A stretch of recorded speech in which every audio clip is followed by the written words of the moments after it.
Good morning from WKYT News. We hope you're having a great weekend. I'm Bill Bryant, and we welcome you to Kentucky Newsmakers. Later, we'll have a look back at Attorney General Loretta Lynch's visit to Kentucky and talk about the horrible wave of heroin overdoses and deaths in the region. Our Miranda Combs covered the visit and renewed the federal, state, and local emphasis that is going on. We'll be talking about that a little bit later on. First, a strong voice for coal in Kentucky is stepping down. Bill Bissett, who has led the Kentucky Coal Association for years, is returning to his home area of Huntington, West Virginia, to head up the Regional Chamber of Commerce there. He reminds us it's not that far away. Under the banner, Coal Keeps the Lights On, Bissett has worked hard to keep up support for coal in a tough environment with more regulations and less domestic demand. Coal jobs have been disappearing. Many in the region are unclear about what's next for the economy there. Today, Bill Bissett is joining us here on Kentucky Newsmakers as he prepares to leave us. It's good to see you, and thanks for coming in. Thanks very much, Bill. I'm in a home full of boxes and things packing and movers and all that, but it's always good to be here. I appreciate your kind words. It's been a real honor to serve not only Kentucky Coal, but our coal miners and the companies here, trying to make a living and trying to do well. I want you to talk a little bit about that, the opportunity you were given to champion the coal industry in a time when it is very difficult. There's a lot of headwind out there. There is, and I think in a way the coal industry has always faced headwinds of a way. We're fortunate in Kentucky. It felt coming here 6.5 years ago somewhat like a blank slate. I mean, obviously in our two coal fields, people knew coal, they knew its connection to our economy. External to coal fields, there was a little bit of confusion as to where we get our electricity. So I felt like, unlike my home state of West Virginia, that, coal is West Virginia is literally the marketing campaign of the West Virginia Coal Association. In Kentucky, I was able to kind of fill that vacuum with information that, look, the reason we have Toyota, heavy manufacturers, GE, aluminum smelting, automobile part production is because of low-cost, reliable electricity, which we get from coal. So because we could fill that vacuum and explain that, that's why we have 100,000 Friends of Coal license plates. That's why we have kind of this public and political support that kind of helps us push back in many ways on what's coming out of Washington, which is not in our favor. So Coal Keeps the Lights On was not an accidental slogan. It literally, well, it came out of West Virginia. A good friend of mine, Roger Lilly, came up with it, but it is a reality, but it's not one I don't think when we hit a light switch or turn our computer on, we're thinking of a black rock out of the ground from Hazard, Kentucky. I think we're just thinking it's this magic that occurs, much like our food supply and other things. Our role at the Kentucky Coal Association was to always remind people that production and sale Kentucky coal is making that happen in most cases, and that's something to be, I think, very grateful for. Many Kentuckians are intrigued by the fact that we have different coal mining areas. There is eastern Kentucky where there's a certain type of coal, and then in western Kentucky it's a bit different. It is, and that's been actually, I think, a real benefit, and it's very unique for Kentucky to have a foot, if you will, in two coal basins, the Appalachian Coal Basin in the east, and then, of course, the Illinois Coal Basin in the west. And as our markets have changed, as in some ways, believe it or not, the federal scrutiny of coal under the Obama administration has been very different for eastern Kentucky versus western Kentucky. And that's one of the reasons I think we've seen the precipitous downturn in the east has been partially connected to these federal regulations. And in some cases, they don't even do regulations, they call them guidance. This is a guidance document, but suddenly we'll see federal agencies put them into action. And that's where we've had some successes legally, because the federal government can't do that. There's a very specific way you do new regulations, and to just have a good idea one day and put out a memo is not the way to do regulatory control. It has been your job to put the best foot forward, to lobby in Washington, to talk about the positives of coal, but yet there has been bad news after bad news report over the last several years. The job losses, the environmental regulations that have tightened, and the markets have gone down, the demand for coal. As that has happened, how many have thrown up their hands within the coal industry? A great question. It affects your morale. It affects my morale in some ways too. I mean, when you get, I always say I can take one phone call from a good friend in the industry who's been put out of work. I take 2 or 3 in a day, and it's very defeating.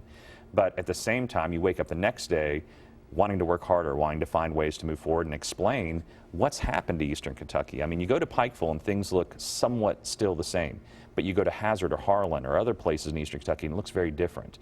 That economic devastation goes well beyond our industry into, families and restaurants and hotels and everything around there, especially service industries. And I don't think we see that always from a Lexington standpoint. But the real message for Lexington, though, is it's affecting you too. I mean, make no mistakes, engineering firms, law firms, heavy equipment manufacturers have laid off people here in Lexington, and that's been a direct effect, from a direct impact, if you will, from what's happened to Eastern Kentucky coal. So, you know, if Kentuckians think that this doesn't affect them external to the coal fields, they're very wrong. It's going to affect them, and that's why I believe that so many of them support Kentucky coal. I remember covering a campaign stop for then Vice President George H.W. Bush. So this is 1988, all right? He is talking about clean coal technology. Oh, yes. He says we are going to be able to scrub this coal. It's going to be fine. The pollutants would be taken out. Fast forward a few years, of course, Bush was a Republican. Democratic Congressman Ben Chandler then said that he was working very hard to get money for clean coal technology. What happened? I think we have several things going on there. First and foremost, when you talk to people that actually do that research, and I do spend time talking, especially with the outstanding programs at the Center for Applied Energy Research at University of Kentucky. And, you know, we have the technology right now in a laboratory to, shall we say, reach standards that the Obama administration is suggesting for the use of coal for electricity. The problem is it's not applicable at this point. You can't build it or borrow money to put these actually on a coal plant right now to reach these standards they set. And our concern, it creates a de facto ban on the construction of new coal-fired power plants. Thus, our market only decreases and never increases. Kentucky's a steam coal state, as you know, Bill, and the key there is if we can't build new plants, we know our market's only going to contract, and that's going to put people out of work. So until we can build new ones and get this technology to a place, I think, where we can actually use it, which is not where we are now, that's a big problem. Worse, we get no credit for all the benefits in using coal for electricity that have already occurred. You look at the EPA's own data, we've made tremendous strides on SOx, NOx, particulate matter. Carbon is the big new issue, obviously, and I think that's what you're talking about now in the issue of climate change. Our concern there is very simple. You're using coal in the United States, and as you talked about, we're using less and less of it. Look at India. They're going to be at 1.5 billion tons of consumption, nearly double us, in the very near term. They're going to need more electricity because more people and 24/7 electricity. We have that in the United States, and we're blessed to have it, but we're using less and less coal. That will eventually affect our price, our reliability, and really how much electricity we can produce. That's going to be a major impact on our economy, and I don't think people realize that when we talk about other fuel sources, it's not the same as coal. Is it practical for the United States to export more coal? Is it difficult when you're, as you said earlier, when you're taking those black rocks out of the mountains in eastern Kentucky, putting them on rails and taking them down to the Gulf, and it becomes pricey to transport, doesn't it? It does, but I think demand can be the driver that overtakes all of that. If we have a product, and we have the best coal reserves in the world in the United States, if we have a product the rest of the world wants, it will find a way to that market. That's the nature of commerce. But at the same time, India cannot produce that kind of production. There's no way. They're going to have to get it from other sources. So either we're going to be selling it to other countries, if this country still decides it doesn't want to use coal for electricity, or they're going to find some way to get those supply routes open. If India gets it more from Europe, that opens up the European market to us. So there's ways that can help us. My concern, Bill, is kind of to your earlier point, how will Kentuckians feel about Kentucky coal if it's powering other countries' economies and building their economies instead of our own?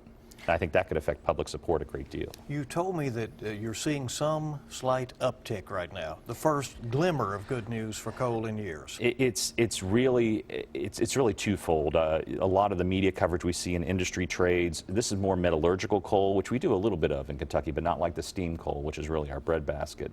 But the metallurgical coal, steel-making coal, is seeing an increase in price, an increase in demand. A lot of this is affected by international markets. And also, metallurgical coal is not affected as much by the Clean Power Plan and a lot of the Obama regulations. So it kind of has a different issues, if you will, than what we face in steam coal.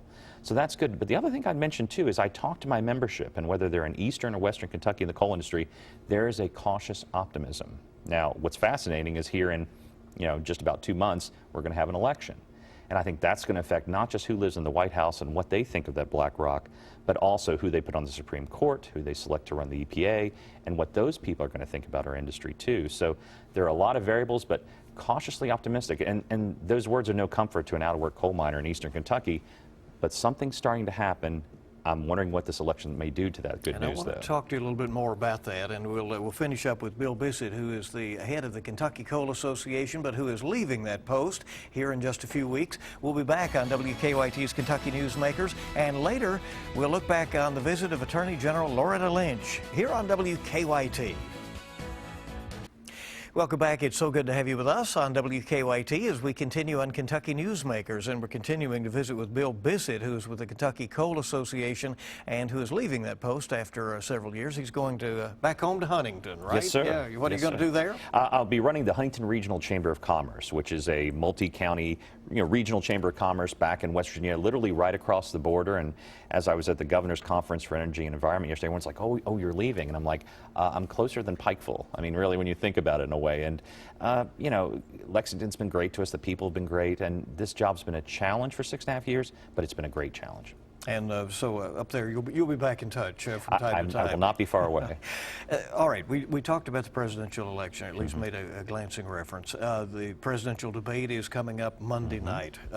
Democrat Hillary Clinton has called for spending billions of dollars in coal country to develop a different kind of economy.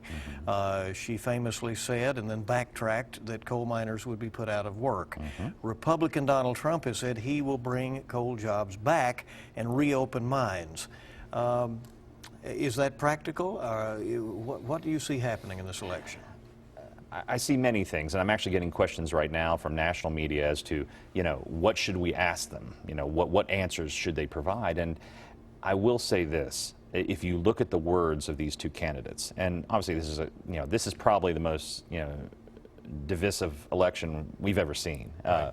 But when you talk to the most rookie coal miner or chief executives or anyone in our industry, they love Donald Trump. There is a passionate support of this man who has literally sought out not only their support, but been very vocal. And, you and I both know people in California and New York City and other places who do not like the product of coal and what it does. That's okay. That's their business.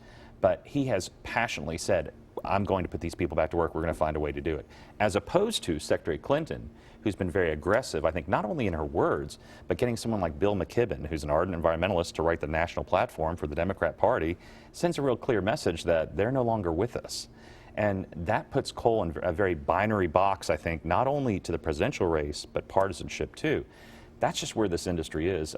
We do feel like we're fighting for our existence. And when you have a national leader saying, I'm going to put you back to work, we're going to find ways to do it, I'm a businessman, I'm going to find a way to do that, that support comes right behind it. So in short, yeah, I think it's a pretty clear choice if you believe in Kentucky Coal, who you're going to vote for president. Is it practical to say that we will reopen mines when, as you have acknowledged, right, the demand has been going down since the late 1970s? There are these other forms of energy that are being developed. Is there going back on some of that? I think our hope is that he can have a different view. We do believe, and I can't give President Obama all the credit, but I can give him a lot of the credit for the condition of not only Eastern Kentucky coal, but now nationally, we've seen every coal state's production drop, especially to a greater degree those of us connected to steam generating coal.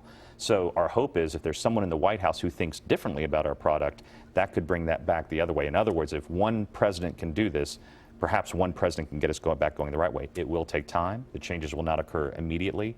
But also you got to remember that Wall Street pays attention to who's in the White House. If someone is in the White House championing our product and what it does for this economy and this country, that's going to have an effect. And obviously, Mr. Trump is not afraid of a microphone or a camera, so I think he's happy if he continues that message. That'd be a good thing. Mountaintop removal has long been controversial because of the environmental impact. The Coal Association has argued that standards are high enough, that the impact is not significant, and that it creates level land in those areas. And I think you look at a lot of the development we've seen. If you land on an airport in eastern Kentucky, chances are it was a former surface mining site. And interestingly, and I hate to say it this way, the environmental activists have kind of won that fight. We do very little mountaintop mining anymore. Surface mining continues in eastern Kentucky, but that specific process, I think partially because of the attacks, if you will, from outside groups in many cases regarding the issue, but also it's no longer something we need to extract those reserves. So I don't think we've requested a permit for mountaintop mining now since 2008. So that practice is no longer used. But I think now the real battlefront for us is how we create electricity. That is the main issue we're dealing with now. And what's interesting about that, I think mountaintop mining, or mountaintop removal by its very name, created shall we say, benefit to the activists who are against it. Just the name of it seems to set people off, and you know, it's a charged name. Even though it might be better than strip mining, well, which is the other term. There could be worse, maybe terms for it, but exactly. But when we start talking about the creation of electricity, I think people, even in urban areas, get that. Hey, wait a minute! I write an electric, you know, I have to write a check for an electric bill every month. They connect that to their livelihoods and to them. Mountaintop mining, many of the people that were against it didn't even live in the coal fields. So there was kind of like, why are you against this thing that so many people there support surface mining? That was always the first question I asked, where are you from? And a lot of times I got Louisville or D.C. or Richmond, Virginia. Let me combine sort of my last question here. Sure. Is coal mining safer now than before? And do you have concerns about getting quality applicants to work at this point when so many have gone to seek other opportunities, or there are other challenges in the region that are causing problems? We just had really the safest year in the history of U.S. mining occur, and you know, we're still working towards that goal of zero fatalities, which is a challenge. You're still going into places where human beings have never walked before. In many cases, you're extracting, you know, millions of tons of rock and transporting it. You know, that can have a business where there's a lot of challenges. But at the same time, we're doing better and better work on that.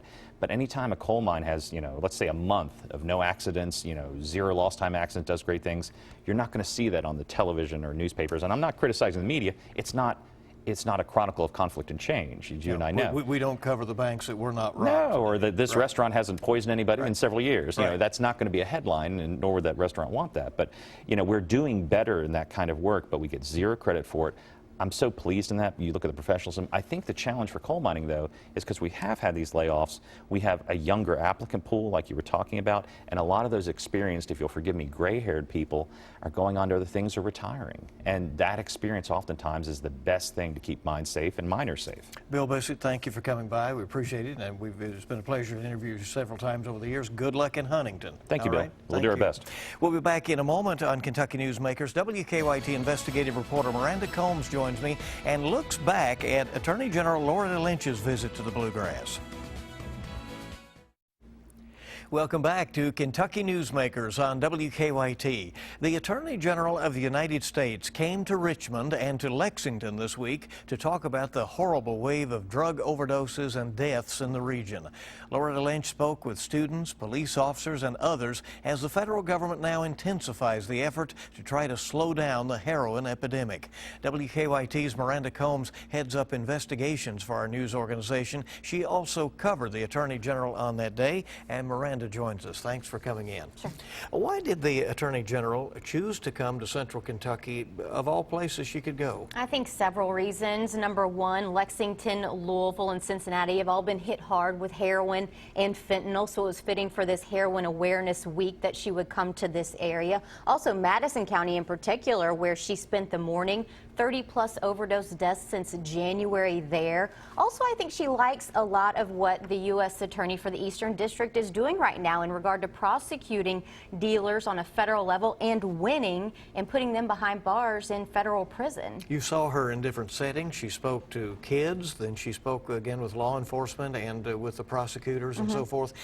Is it a different message for each group? It was interesting. With the kids, it was a town hall style meeting. There were 600 kids, and she first talked to them briefly about, hey, watch each other's back in your small circles. If you see someone dropping off, step in, intervene, and make sure they're taken care of. Take care of each other, so to speak. And then she opened it up to questions. So there were like 10 kids that asked questions in front of hundreds of people to the U.S. Attorney General. They asked questions from, is marijuana a gateway drug, to big questions about the epidemic in general and how we're going to solve this in the future. So it was very interesting, and the kids were very well spoken. I want to hear a little bit from the Attorney General of the United States, Loretta Lynch. We'll have another couple of questions with Miranda, but let's see now some of what the Attorney General said here in Kentucky. This week is dedicated to talking about a problem that affects people all over the country, people like you, and as you've heard from our courageous speakers, people whom you may know, people who are from this community. But it's also a way of saying that the President of the United States cares very deeply about this issue, and that the President of the United States cares very deeply about all of you. Now, as you heard, I'm the Attorney General of the United States. What that means is I'm the chief law enforcement officer in this country, and I run an agency, the Department of Justice. But the best part of it is I get to travel around the country and talk about issues and policies of importance and bring awareness to issues and meet with people who are working on all kinds of things. And now we're focusing on this epidemic, and it really is an epidemic. Now, I know all of you are high school students. You're thinking about college. Maybe you haven't done the SATs. Maybe you haven't done the application process yet. How many of you are thinking about where you want to go to school? Raise your hands. You've already started that process. I know one of your guidance counselors is here. I'm sure that's a lot to think about. You've got essays. You got to worry about your grades. And beyond college, who's thinking about what they want to do for a career? Who's at that point? Outstanding. What are some career choices here? Anybody here want to be a journalist? Ooh, journalism is not doing. How about doctor? Lots of doctors, lawyers. Who wants to be a fashion blogger? That's the hot new career. And there you go. Let me tell you, that's what you ought to think about. Artists, teachers. Who wants to be a teacher? Very good, very good. Anybody want to be in law enforcement? Outstanding. We always need more excellent, outstanding people in law enforcement. What I want you guys to do, though, is look around the room, see just how many people are here. We've got about 500 people here. But I think the room holds about 600 people if it were all full, right? And I want you to think about the fact that last year, just last year alone, in Kentucky, 1,200 people died from opioid abuse and heroin abuse overdoses. Just last year. It's 2 times the number of people that can fit in this room. People will often assume that you had to see actual drug use as a kid, or that was your family life, and it's not always the case.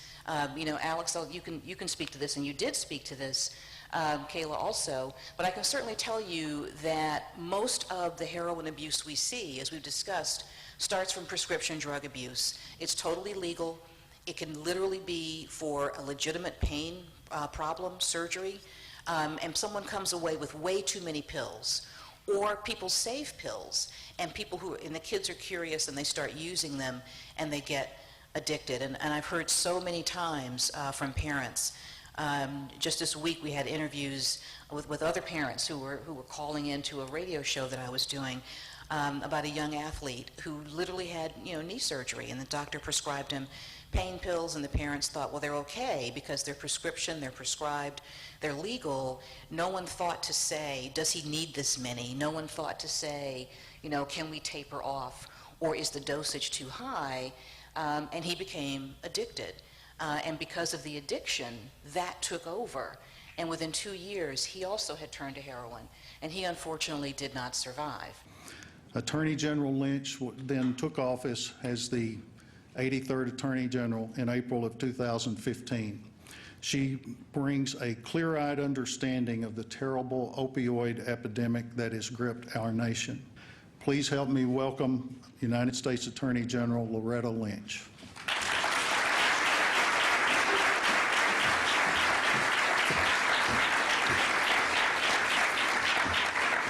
Well, good afternoon, everyone. It's such a pleasure to be here.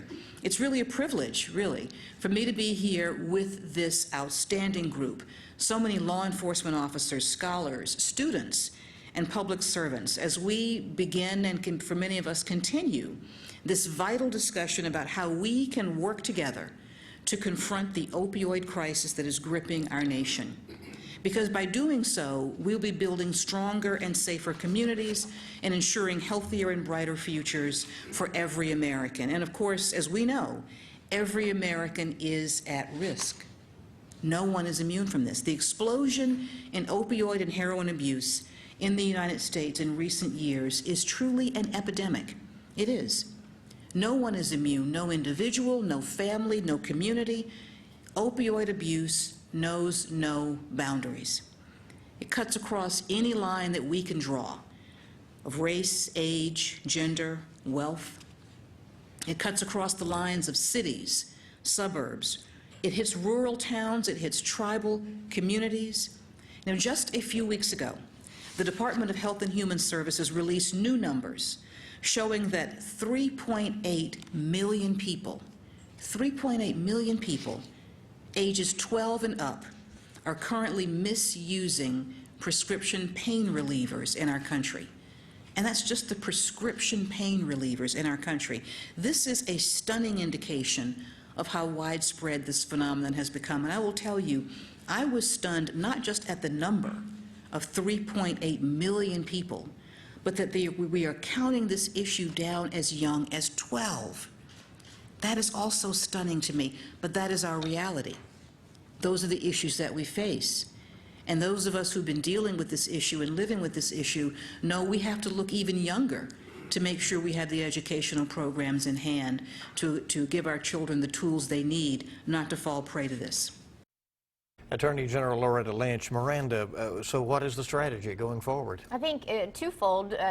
Treatment and also enforcement have to go hand in hand, and we've done so many stories on, I think treatment is one of the biggest issues for this state. Every family you talk to say we can't get into a treatment center. It's going to be a 6-month wait, which is unacceptable when you're trying to get your child help right now. And also the enforcement side of it. The federal enforcement seems to be working. I was talking to the coroner in Madison County. You said he hasn't had an overdose call in 2 weeks now.